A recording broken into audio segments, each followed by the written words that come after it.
Hi guys, Carl at MarineMax here in Panama City Beach.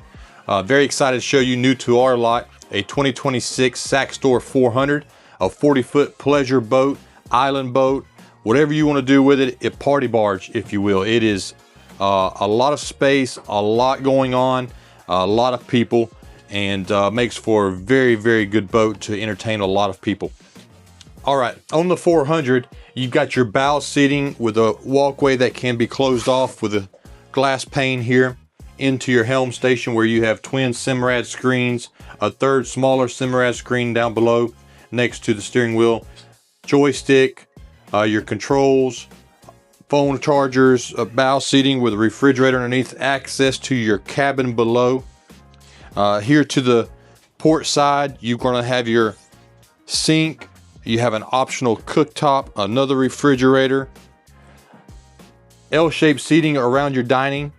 Both the seats can be adjustable to either go forward.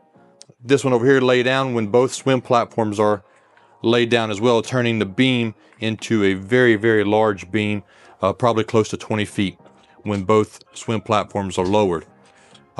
In the cockpit or the rear of the boat here, a very large sun pad lounge, if you will. A very good riding spot as well. The boat rides and handles perfectly. On your port side, stern, you have your grill, another sink. Again, when these platforms are down, turning this into a monstrous beam. A very good space for entertaining. Powered by twin Mercury 400s. The boat will get up and go, rides beautifully. All right, so this boat's here at MarineMax Panama City Beach. Come by and see me. My name's Carl. I look forward to showing it to you.